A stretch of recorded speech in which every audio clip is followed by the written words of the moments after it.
Okay, I thought I'd pop in and just go over the bottom fabric. Here is the obviously the bottom of the wing. We did the first top cover, and then, like I was saying, we came back over, and if we can see this, we just came back over and overlapped the start. This was just over at the beginning of that. I haven't ironed this yet, as you can see, but I will iron it very well before putting the tapes on it. Whenever, you came down this edge, we glued this solid to this cap strip on the bottom of the rib. And in the video, Steve he put glue all the way around the nose. I don't. It's very good here. I just go ahead and it's held good enough just to, when you come back over with the edge of it here, put it on there. And what I've done is, when you do after we go in and put your reinforcement tape is down, the rivets are installed, I then just I like to use this, I love this steel 3-foot ruler.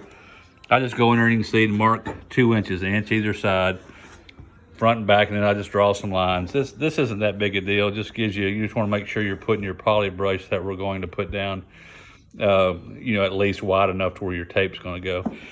And then you can see, as far as where the end of it's going to go, I'm going to put the end of these tapes here 5 inches from the leading edge. So if I go leading edge there, I'm going to go about 5 inches.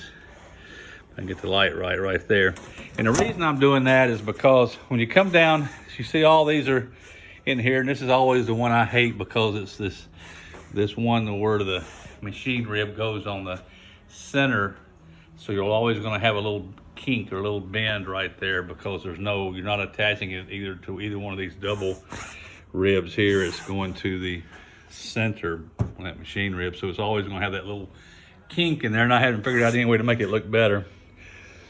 But anyway, when you come down here, you can see here, I just extend these tapes about 3/4 of an inch or 3/4 of an inch past the last hole, just to give you enough room for that head to be on there. And then this one, I'm just going to bring it up over the edge of the carbon fiber tip right here, see?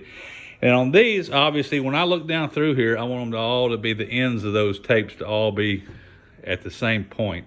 It's just a aesthetics thing, because you'll see on this EX3 again, we're talking about, you can see that this is the bottom skin of the leading edge skin. It does not go all the way over to the spar, which is here on the first skin, but you can see the rest of the skins, it does. So the rivets all stop at the same location. We're not putting any rivets, no rivets go up here.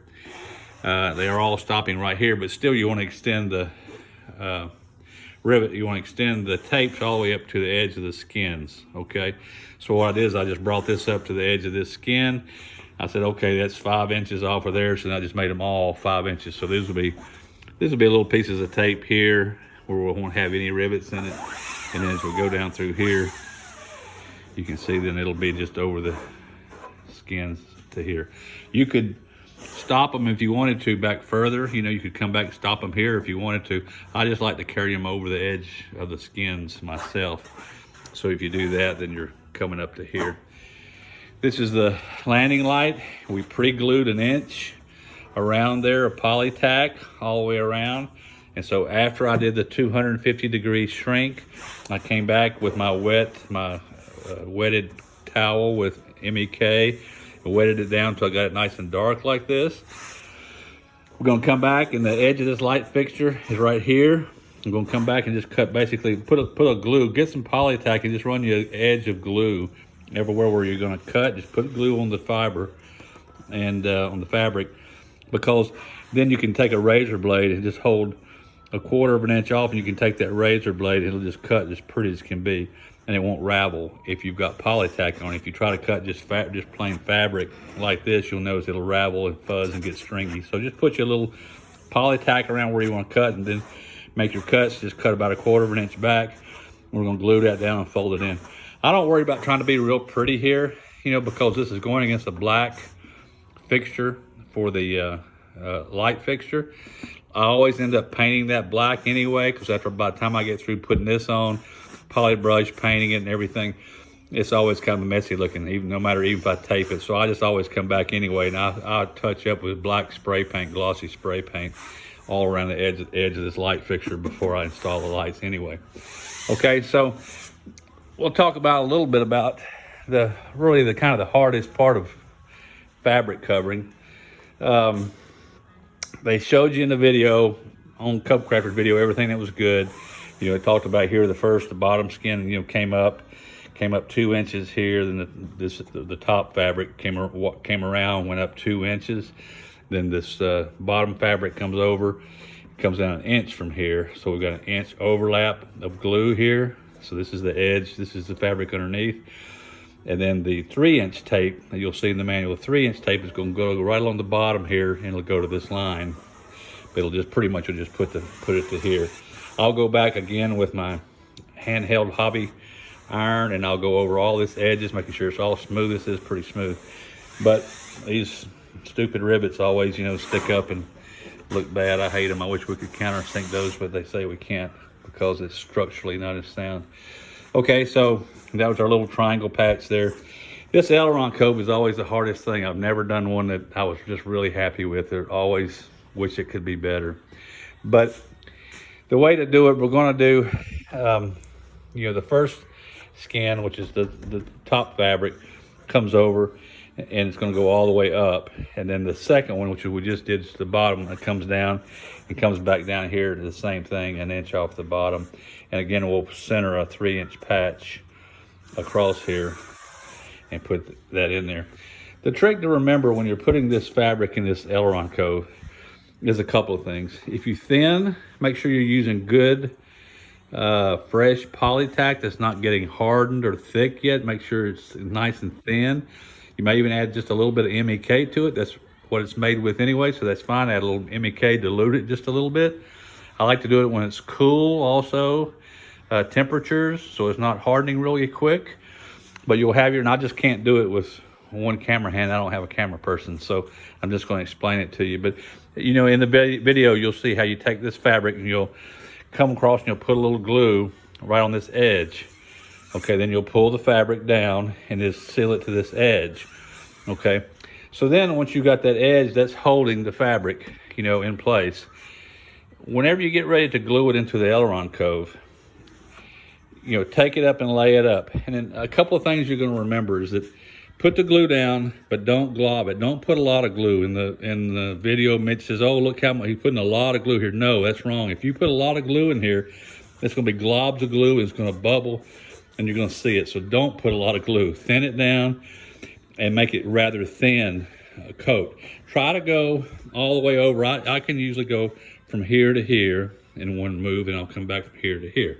Now, another thing Mitch said, which is a real no-no, is you're never going to iron anything in here. I mean, you're not going to iron bubbles out, okay? Because it's going to do the opposite. This is a concave surface. If you, the trick to making this look as good as possible is that, excuse me, you have to remember that we're pushing the fabric up here, okay? And it's going in and around like this, okay? Now, you can't pull the fabric. After I put the glue all in here, I glue it as quickly as I can. I get a solid layer of glue everywhere I'm going, and then take that fabric and pull it out away from this edge. Don't let it touch in here.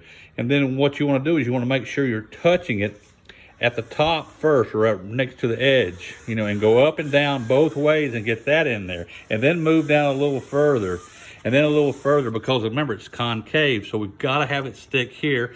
Don't push or pull this way, because if you do, you're going to pull it away from here, and there's where your bubbles and stuff come from. So you want to always be keeping it in there. Don't ever push it down and put pressure that way. You know, like here we always do, we pull pressure to get it tight. Here you don't want it tight. You want it, push it back up against that concave surface, get it to hold there before you move down further. So you're pressing it in and keeping it up against it. Don't, if you start pulling, you know, down like this, it's going to pull, it's going to tighten up and pull away from it.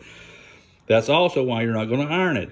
You start ironing, you tighten the fabric up, or to do it pulls away and leaves big bubbles. You start ironing, you're going to have big nasty bubbles. Okay, so I say that. Now, if you do have a wrinkle, as opposed to a bubble, if you have a little wrinkle where it's wrinkled, take the edge of the iron and just work that wrinkle. Just put the heat just on the wrinkle to take the wrinkle out. Remember, if you're touching anywhere else around it, you're going to be shrinking that fabric. When you shrink it, it's going to pop away, and you are going to have a bubble. Okay, same thing again here. Don't go gobbing glue. The worst thing you can do is put glue on top of this fabric, because again, you're sealing the top of the surface up. Now no glue can come up from the bottom. No glue will go down through there. And it's just a bad deal. Just forget you ever saw that in the video where they're putting all that glob and all that glue on top of fabric. It's a bad deal. So anyway, yeah, so just do that and put it in there. smooth it the best you can to keep it up against there the whole time and bring it down. Then just keep working it, not down. Just keep working. If you see spots where it's coming apart a little bit, just keep pushing it. You got these stupid rivet heads everywhere, and you're going to have a little, a little bubble around that rivet head. There's just not much you can do about it because it's just ugly. But again, this is mostly covered. The aileron's going to sit up in here. You're just going to have a little bit of a gap. So it's not that big of a deal, but I mean, you'll still see it and know it. But that's the best thing to do. And then you can, if you've got spots that are just completely dry, if you can see that it's just air completely under, this isn't, but it looks like it'll look white like that where it's not dark, then if you can first try to take a little glue on a brush and just in that area, put the glue in it and then see if you can work it down in there. A lot of times you just have to keep pushing it and working it as it dries and tacks up. And so you have to push it down through the fabric though, quickly while it's wet. Another thing you can do also then is I haven't really finished working this yet, I'll come back and I will take my iron and just work the edge, of the fabric to make it nice and clean, and not rough where my patch is going to go. And any little wrinkles that I've got to see there's some little bit of wrinkles right in here. I'll take the edge of my iron and just work those wrinkles, being real careful not to really hit that fabric and make it pop loose. But you can kind of work that a little bit with your iron, but not to shrink the fabric, but more to get the wrinkles out. The back side, of course, this tape is going to come. You'll see in the manual where the tape's laid out. This one will come out and it'll come across here. Then the other half of this that would have gone here, you leave it there. We're going to cut it and it'll fold over on this edge here. All these tapes, I cut a rounded edge over there, bring it down here, and just leave a bunch hanging and cut it off here. What we're going to do is going to bring the edge of these tapes down to the center right here, and we're going to cut it straight, a straight cut. Then when we do the other side, we'll come over, we'll do a straight cut, put it there. Then when we put our final finished fabric, 3-inch fabric over here, you'll never see those joints, and it's a lot easier than trying to take one piece of tape and go all the way around into there and back around the other way. Plus, the top side is different from here. It's offset. The top of the rib really doesn't line up with the bottom of the rib, so you actually then have to kind of jut it over to the side. The patches, read my forum post on that. The manual is all wrong. This is the right wing. So the right wing, you'll look if you have a G3X, which we do here. This is where the magnetometer is going to go, and there are dimensions that are in there. The magnetometer goes here. The spar is right here, so the magnetometer is going here. This is just going to be a patch inspection on the other side of the spar, so we can get in there and attach the magnetometer bolts or nuts when we install those. Back over here, you'll see there's a round patch that's here. And what I do is I mark the locations. Most all your measurements for these will be off this high center part of this number 8 bar going across it between your attach points, strut attach points across here. So you see I've actually put a mark where the high center of it is. When they say 10 inches, you measure from there over 10 inches or 4 inches or whatever it might be. So that's where all your measurements this way are coming from. All your measurements going this way in the drawings are from this edge of the false spar here forward. So this says 11.5. It'd be 11.5 from here to the center, get you an X mark. I then take the grommet, draw a little circle with it, take the patch, put that over it, and I just mark the outside of it. This is so I know where to put my poly brush, because we're going to put 2 coats of poly brush down before we put our fabrics. These patches here where the cables are going to come back through, you'll just happen to notice this one's going to line up with this right here, the bottom side of the aileron hanger. On the other side, obviously, On the top side is that cover we were messing with. That's where it's going to come and attach. The aileron has a piece that comes this way and comes this way. This cable will come down from the top inside that we did through here, come out and attach here.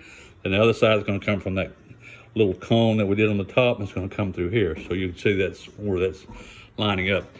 These are just your strut attached patches that are here. Here you can see underneath here how this is, of course, it's all raised up a good bit. I mean, it's quite a bit of a raised point here. You'll notice it drops off. That's just the way it is. So we're going to push this down when we put these rivets in. And that's those extra rivet holes we put in around the bottom was for this reason here, was to make sure we had it pressed down around here. So when you put your strut up in here, you'll have enough room for the end of the strut to go in and put your nut and bolt in here. If you didn't have this pushed down really good, then it would be up in your way. Same thing on, excuse me, on the other side. That cable here is coming through the wing. It's going to pop out, you know, right here, and it's going to end up attaching to the side of the strut, or that bolt of the strut right there where the strut comes in, and then go back down the strut into the cockpit.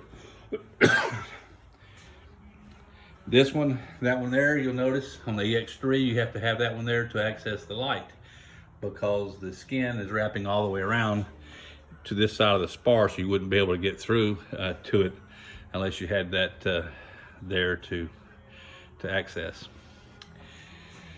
These two are for your jury strut attach deals. You're just going to cut a little slot in them, you know, where those will go. This is for this measurement here. There's no measurement in the manual, but it's 40 inches off of this edge, 40 inches from here to here, and then it was 3 1/4, I believe, from here to here. Basically, you can see the spar underneath there. You just want to clear the spar. This is actually where the,